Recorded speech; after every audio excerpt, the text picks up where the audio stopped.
Hey girls, it's Tuesday, January 19th. Madeline, no fair. I had school yesterday. It stunk. Actually, it really wasn't that bad because I only had one class.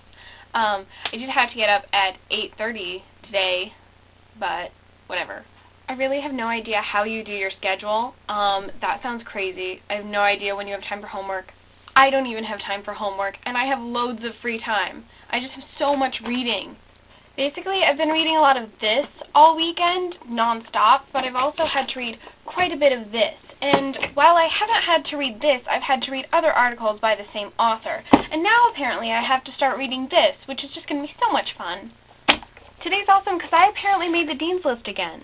Not much else is new. I basically read all weekend. We did go ice skating though, which was wicked fun, and I wish you could have been there.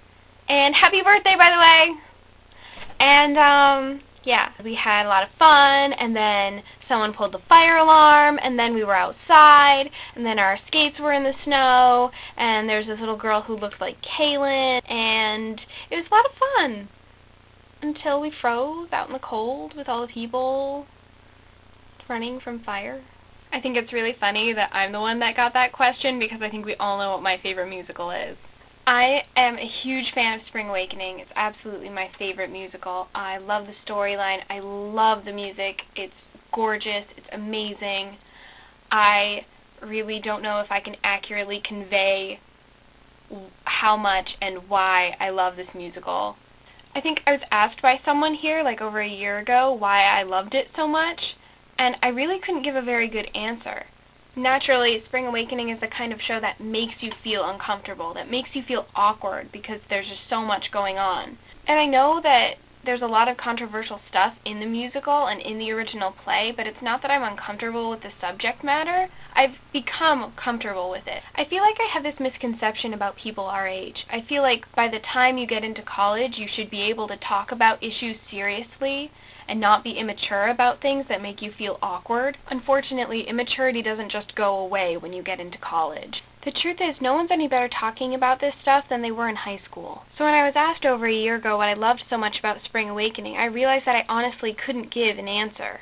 The person who asked me and I were still at the point in our friendship that was all funny, haha, joke around, and I realized I couldn't be serious with her like I really wanted to and needed to answer her question. So in all seriousness now, Spring Awakening is a beautiful and haunting portrayal of youth at its most bright and its most grim. It reflects a society where lack of communication has led to tragic repercussions. Spring Awakening reflects on a generation that takes what it's given. They don't question authority or social customs. I also think it's interesting that Frank Wedekind, the original playwright, though we didn't know it at the time, was essentially giving a commentary on the generation that would later bring up the Nazi soldiers. It's both calming and energetic. It's both cheerful and tragic.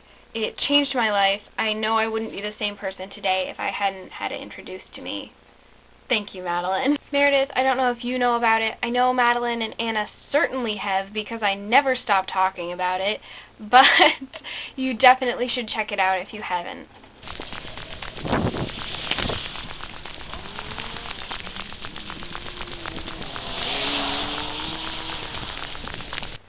Madeline, well, I remember talking to you about how we wanted to do more questions in our video thingies. I do not remember agreeing to using a die because, while you live in a house and have board games and die just lying around, I live in a dorm where we don't. Anyway, so last night, two of my friends were up here talking about a poetry assignment, and for some reason we started talking about Pride and Prejudice and Colin Firth being beautiful. So, my question for whoever I get is, who is your celebrity crush and why? And tell us about him / her. Also, if your crush is a fictional character, you must also supply us with a real-life person. Though you could do one of each if you wanted. I really don't care.